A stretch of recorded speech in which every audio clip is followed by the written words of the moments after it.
ਹਾਂਜੀ ਦੋਸਤੋ, ਤੁਹਾਡਾ ਸਵਾਗਤ ਹੈ YouTube ਚੈਨਲ ਤੇ। ਚੈਨਲ ਨੂੰ ਸਬਸਕ੍ਰਾਈਬ ਜ਼ਰੂਰ ਕਰ ਲਿਓ, ਵੀਡੀਓ ਲਾਈਕ ਕਰਦੇ ਕਰੋ, ਸ਼ੇਅਰ ਕਰਦੇ ਕਰੋ। ਅੱਜ ਦੀ ਲਿਖਣਗੇ 1 to 2 ਤੱਕ ਜਿਹੜੇ ਕੁਐਸਚਨ ਆ ਬਲੈਂਕਸ ਨੇ, ਇਹਦੇ ਆਨਸਰ 3 ਵਰਡ ਦੇ ਨੇ। 3 to 5 ਤੱਕ ਬਲੈਂਕਸ ਆ, ਇਹਦੇ ਟੇਬਲ ਬਣਿਆ ਤੇ ਇਹਨਾਂ ਦੇ ਆਨਸਰ ਓਨਲੀ 2 ਵਰਡ ਦੇਣੇ। ਨੈਕਸਟ 6 ਤੋਂ ਲੈ ਕੇ 10 ਤੱਕ ਬਲੈਂਕਸ ਆ ਤੇ ਇਹਨਾਂ ਦੇ ਆਨਸਰ ਓਨਲੀ 3 ਵਰਡ ਦੇਣੇ ਆ। ਨੈਕਸਟ ਜਿਹੜੇ ਕੁਐਸਚਨਸ ਆ ਇਹਦੇ ਵਿੱਚ 11 ਤੋਂ ਲੈ ਕੇ 16 ਤੱਕ MCQ ਆ ਤੇ 7 ਤੋਂ ਲੈ ਕੇ 20 ਤੱਕ ਬਲੈਂਕਸ ਆ ਤੇ ਟੇਬਲ ਬਣਿਆ ਹੋਇਆ, ਇਹਨਾਂ ਦੇ ਆਨਸਰ ਓਨਲੀ 1 ਵਰਡ ਦੇਣੇ ਆ। ਨੈਕਸਟ 21 ਐਂਡ 22 ਬਲੈਂਕਸ ਇਹਨਾਂ ਦੇ ਆਨਸਰ ਓਨਲੀ 2 ਵਰਡ ਨੰਬਰ ਦੇ ਨੇ। ਨੈਕਸਟ 23 ਤੋਂ ਲੈ ਕੇ 25 ਤੱਕ ਈਮੇਲ ਦਿੱਤੀ ਹੈ ਤੇ ਬਲੈਂਕਸ ਆ ਤੇ ਇਹਨਾਂ ਦੇ ਆਨਸਰ ਓਨਲੀ 1 ਵਰਡ ਨੰਬਰ ਦੇਣੇ ਆ। ਨੈਕਸਟ 26 ਤੋਂ ਲੈ ਕੇ 30 ਤੱਕ ਜਿਹੜੇ ਕੁਐਸਚਨਸ ਆ ਇਹ ਮੈਚ ਦੀ ਇਨਫੋਰਮੇਸ਼ਨ ਟਾਈਪ ਆ ਤੇ ਨੈਕਸਟ ਪਾਰਟ 4 ਜਿਹੜਾ ਆ ਇਹਦੇ ਵਿੱਚ 31 ਤੋਂ ਲੈ ਕੇ 34 ਤੱਕ MCQ ਆ। 35 ਤੋਂ ਲੈ ਕੇ 40 ਤੱਕ ਬਲੈਂਕਸ ਆ ਤੇ ਇਹਨਾਂ ਦੇ ਆਨਸਰ ਓਨਲੀ 1 ਵਰਡ ਦੇਣੇ। ਸਾਰੇ ਕੁਝ ਚੰਗੀ ਤਰ੍ਹਾਂ ਰੀਡ ਕਰ ਤੇ ਪਾਰਟ 1 ਜਿਹੜਾ ਸਟਾਰਟ ਕਰਦੇ ਆ। Part 1.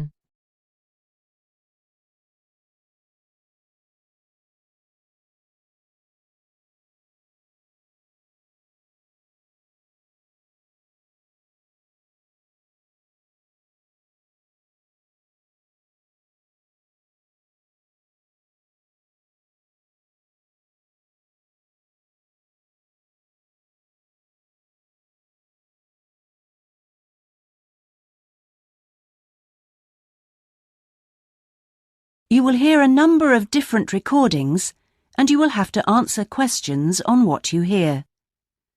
There will be time for you to read the instructions and questions, and you will have a chance to check your work. All the recordings will be played once only. You will hear a conversation between a student and a job advisor. First, you have some time to look at questions 1 to 5.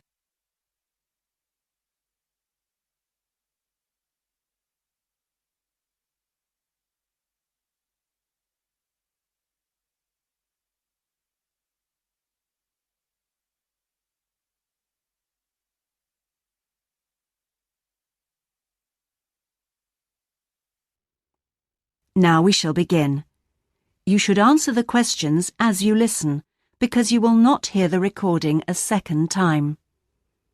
Listen carefully and answer questions 1 to 5.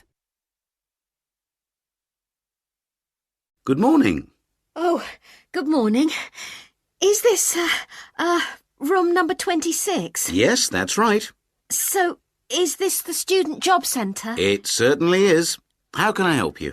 Well, actually, I'm looking for a job, a part-time job. Do you have anything available at the moment? Yes. Are you a registered student? I'm afraid this service is only available to full-time students. Yes, I am. I'm doing a degree in business studies. Here's my student card.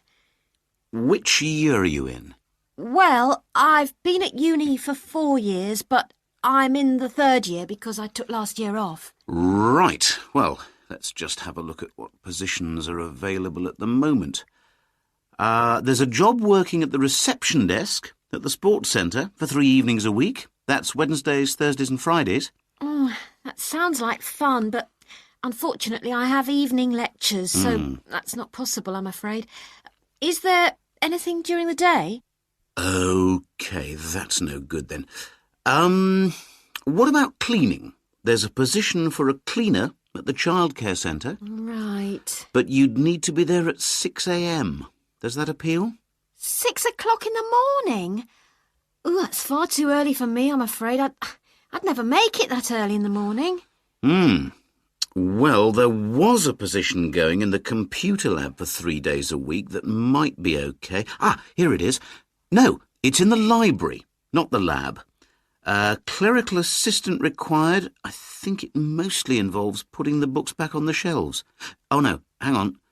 It's for Wednesday and Friday evenings again. No, I can't manage that because of the lectures. OK, I'm getting the idea. Look, I'll just get a few details from you anyway, and then we can check through the list and see what comes up. Before you hear the rest of the conversation, you have some time to look at questions 6 to 10.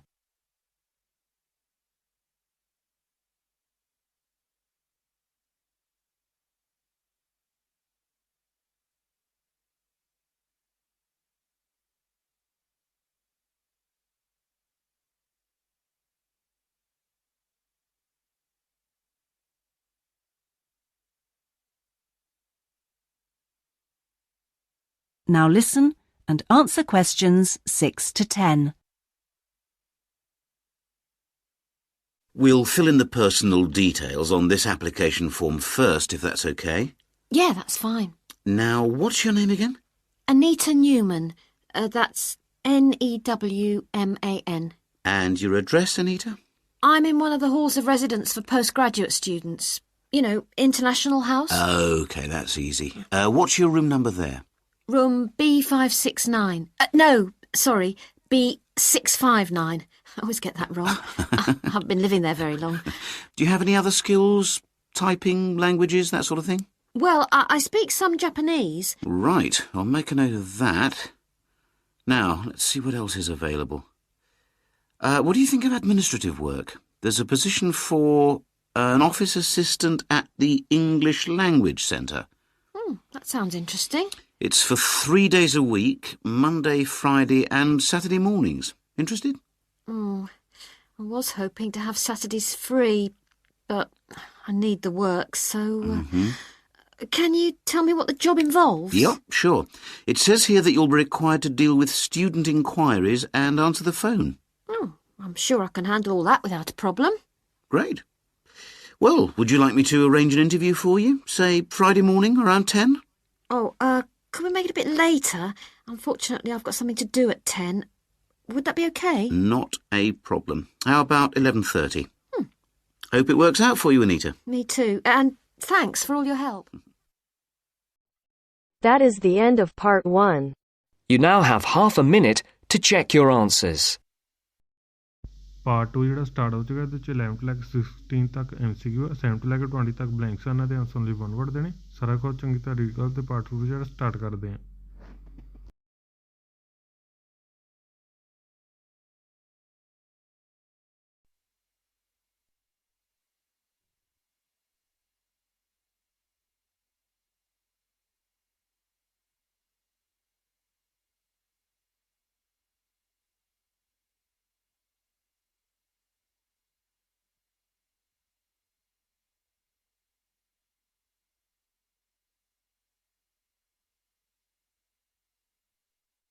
Now turns to part 2. Part 2.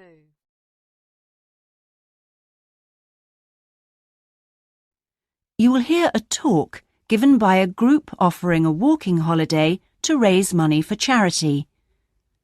First, you have some time to look at questions 11 to 16.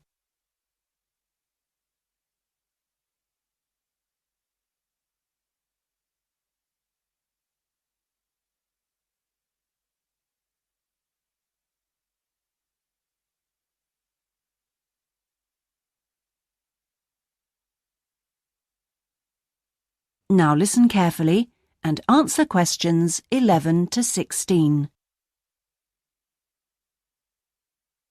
Good morning. I'm very pleased to have been invited along to your club to talk about our charity-sponsored walking holiday for education aid. I'll start by giving you a brief overview of what it entails. First of all, let me explain what we mean by sponsored here. This is where people promise to donate money to the charity if you achieve your goal. In this case, to walk a certain number of miles. Basically, we are organising a 10-day holiday from the 6th to the 16th of November, with 8 days actual walking, trekking in the Samira Mountains. Let's have a look at some of the details. We require you to raise sponsorship money of at least $3,200, paying $250 of it up front as a deposit, and the rest in stages throughout the year. Out of this, about 35% will go on your expenses, and that leaves 65% guaranteed to go to the charity. Which brings me to the most important part. This trek is being specifically organised to help education in the Samira region. Last year, we helped train teachers for the disabled, and this year we're focusing on the pupils. Each of the walkers' sponsorship money will go to help an individual special needs pupil in one of the mountain schools. In the second part of the talk, I'll be giving you a lot more details. But back to the basic information. Age limits. This is the second time we've run this kind of holiday, and on the first we even had an 80-year-old. But we found it was wise to establish limits this time. You have to be at least 18, and the top limit is now 70, though you need to obtain a health certificate from your doctor if you are over 60 years old. Now, the Samira Mountains are among the highest in the world, but you mustn't be too daunted. We will mainly be trekking in the foothills only, although there will be spectacular views even in the foothills. However, you will need to be extremely fit if you aren't now and you're interested in coming with us.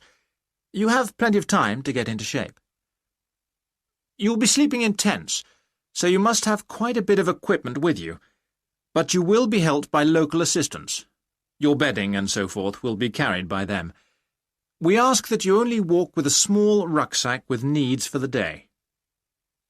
I don't think I've really said enough about the marvellous area you'll be walking in. Let's have a look at some of the sights you'll be seeing. Apart from these spectacular snow-covered peaks and valleys, there are marvellous historic villages. The area has been famous for centuries for making beautiful carpets, although recently there has been a trend to move into weaving blankets and wood carving. The people are extremely friendly and welcoming. We deliberately keep the party small in size to minimise disruption to people and landscape. Before you hear the rest of the talk, you have some time to look at questions 17 to 20.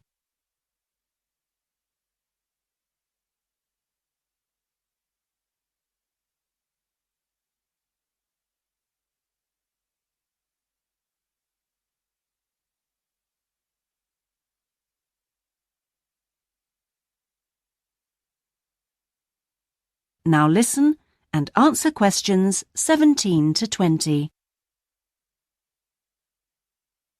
I hope that there are still some people interested. I will be distributing leaflets at the end where you can find out more information. But just for the moment, I'll outline the itinerary, the main high points of the holiday. Obviously, you'll start by flying out to Kishbar, the capital city, on day 1. After a couple of days to acclimatise yourself, you'll start the trek on day 3, walking through the enormous Katiba forest, which will take the whole of the day. Day 4 takes us higher up, going through the foothills, past a number of villages, and visiting a school for the disabled in Sohan. Then you have a rest day, that's day 5, before going to the spectacular Kumi Temple, with 12th century carvings, set in a small forest by a lake, and that's day 6, the highlight for many. We stay near there for day 7, because then comes the hardest day, walking through very mountainous country, but culminating in a swim in the Pate Falls. This is the highest waterfall in the region. Day 9 is much easier, with part of the day spent in a village where they make some of the gorgeous red blankets. Then back down to Kishbar and the journey home. So, you can see it's a pretty packed timetable. That is the end of part 2.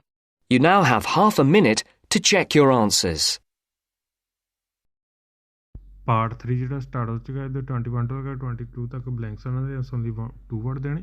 Next 23 ਤੋਂ ਲੈ ਕੇ 25 ਤੱਕ email ਦਿੱਤੀ ਹੋਈ blanks ਆ ਤੇ ਇਹਨਾਂ ਦੇ answer ਦੀ 1 word ਦੇ ਨੰਬਰ ਦੇਣੇ। ਸਾਰੇ ਕੁਝ ਚੰਗੀ ਤਰ੍ਹਾਂ ਕਰ ਲਓ ਤੇ ਪਾਰਟ 3 ਜਿਹੜਾ ਸਟਾਰਟ ਕਰਦੇ ਹਾਂ।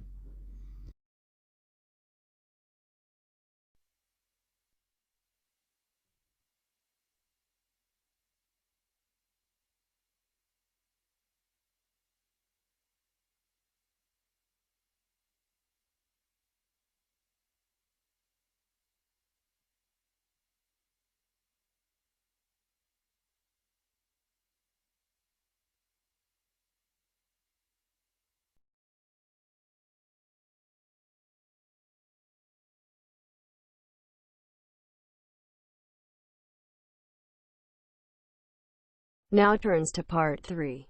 Part 3. You will hear part of a seminar on ocean research given by a climate scientist. First, you have some time to look at questions 21 to 25.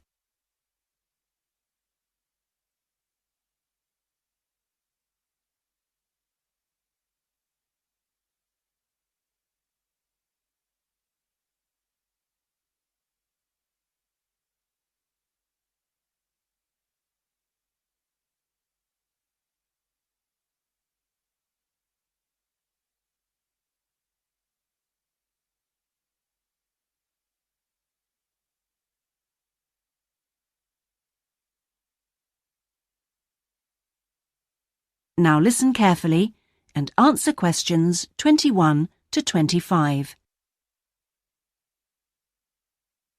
Thanks to all of you for coming along today to hear about how the robotic float project is helping with ocean research. Well, first of all, we'll look at what a robotic float does and its use. So let's start with the device itself. It looks a bit like a cigar, and it's about 1.5 meters long. More importantly, it's full of equipment that's designed to collect data. So it can help us in building up a profile of different factors which work together within the world's oceans. Sounds like a big project. Isn't it too big for one country to undertake? That's quite true, but this project is a really good example of international cooperation. Over the last 5 years, scientists from 13 countries have been taking part in the project and launching floats in their area of ocean control. And next year this number will rise to 14 when Indonesia joins the project. That's impressive. But let's move on to how floats work. The operational cycle goes like this. Each of the floats is dropped in the ocean from a boat at a set point and activated from a satellite. Then the float immediately sinks about 2,000 meters. That's 2 whole kilometers down in the water. It stays at this depth for about 10 days and is carried around by the currents which operate in the ocean at this level. During this time, it's possible for it to cover quite large distances, but the average is 50 kilometers. So, what is it actually recording? Well, at this stage, nothing. But as it rises to the surface, it collects all sorts of data. Most importantly, variations in salinity, that's salt levels, and the changes in temperature, a bit like underwater weather balloons.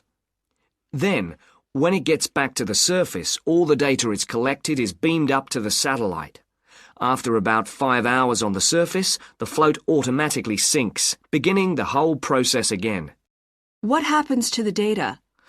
Well, the information is transferred direct to onshore meteorological stations, like our one in Hobart, and within 4 hours the findings can be on computers, and they can be mapped and analysed. Before you hear the rest of the seminar, you have some time to look at questions 26 to 30.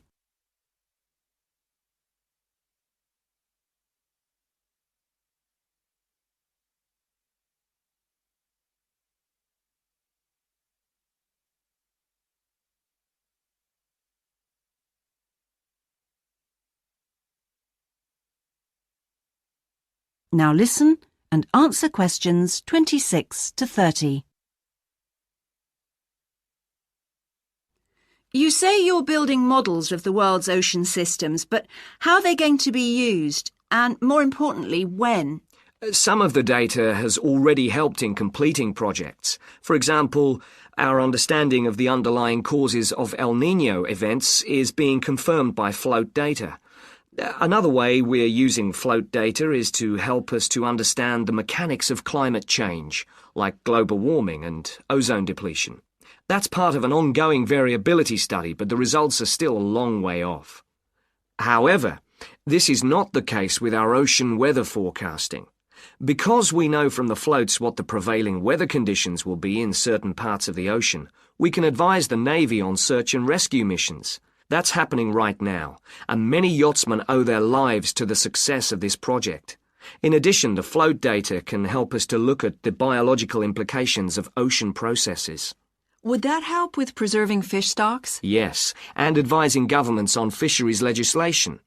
We're well on the way to completing a project on this. We hope it will help to bring about more sustainable fishing practices. We'll be seeing the results of that quite soon. It sounds like the data from floats has lots of applications. Yes, it does. It's also a powerful agricultural tool.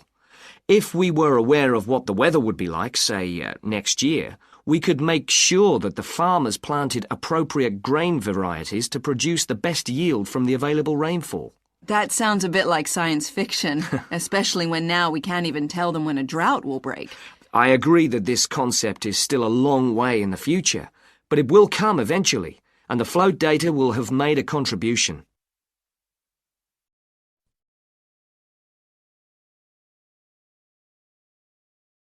That is the end of part 3. You now have half a minute to check your answers. Part 4 ਜਿਹੜਾ start ਹੋ ਚੁੱਕਾ ਹੈ ਇਹਦੇ 31 ਤੋਂ ਲੈ ਕੇ 34 ਤੱਕ MCQ ਹੈ 35 ਤੋਂ ਲੈ ਕੇ 40 ਤੱਕ ਬਲੈਂਕਸ ਹਨ ਦੇ ਆਨਸਰ ਦੀ 1 ਵਰਡ ਦੇਣੀ ਸਾਰਾ ਕੁਝ ਚੰਗੀ ਤਰ੍ਹਾਂ ਰੀਡ ਕਰ ਲਓ ਪਾਰਟ 4 ਜਿਹੜਾ ਸਟਾਰਟ ਕਰਦੇ ਹਾਂ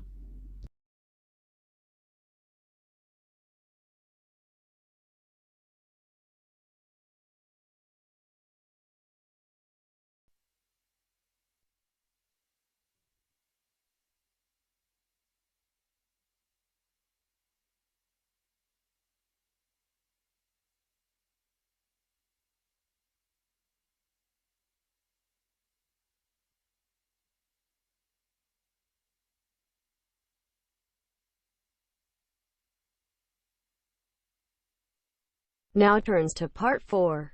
Part 4. You will hear part of a lecture about hotels and the tourist industry. First, you have some time to look at questions 31 to 40.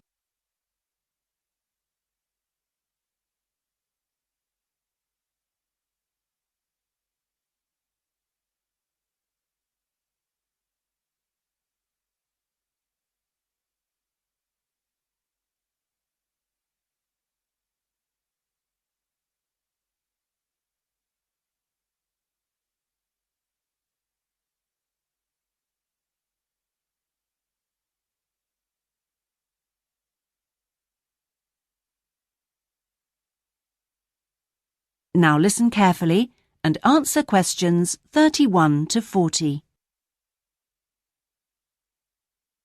Good morning, everyone.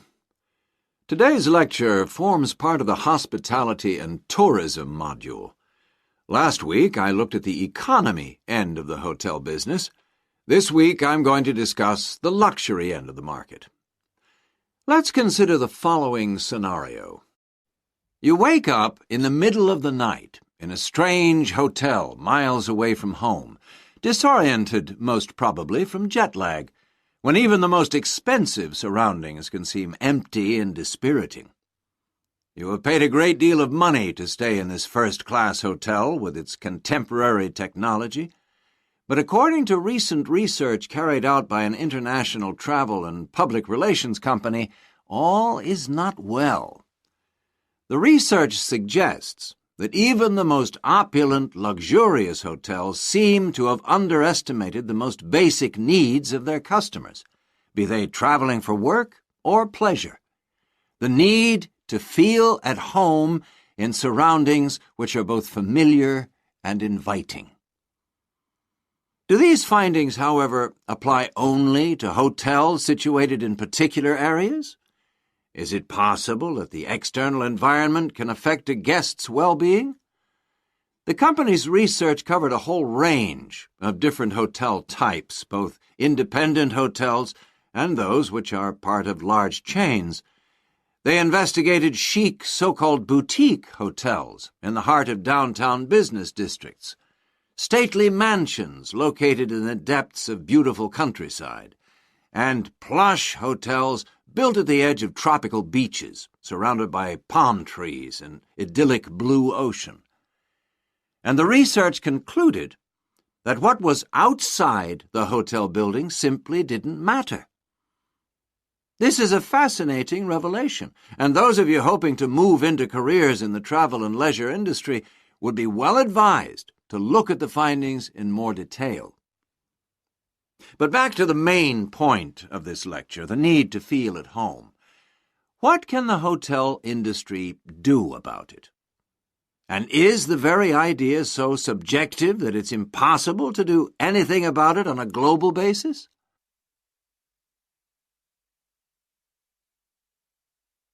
However, nothing stands still in this world. One company has come up with the slogan, "Take your home with you," and aims to provide clients with luxury serviced apartments.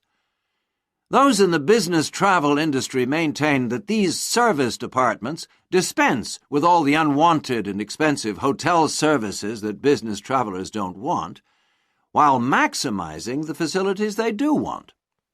For example, not only sleeping and living accommodation, but also a sleek modern kitchen that allows guests to cook and entertain if they wish, at no additional cost.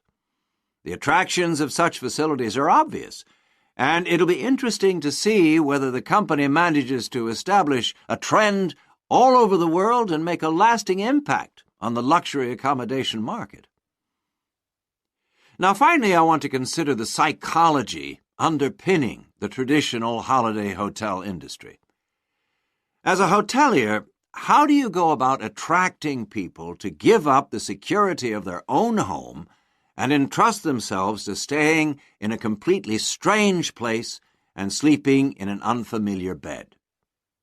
Firstly, hotels exploit people's need to escape the predictability of their everyday lives. For a few days, people can pretend they are free of responsibilities and can indulge themselves. Secondly, there is something very powerful in our need to be pampered and looked after. It's almost as if we returned to being a baby when everything was done for us and we felt safe and secure. And not far removed from this is the pleasure in being spoilt and given little treats, like the minuscule bottles of shampoo and tiny bars of soap, the chocolate on your pillow at night. And we actually forget that we are paying for it all. Next week, I'm going to look at eco-hotels, a fairly new phenomenon, but increasingly popular, particularly... That is the end of part 4. You now have half a minute to check your answers.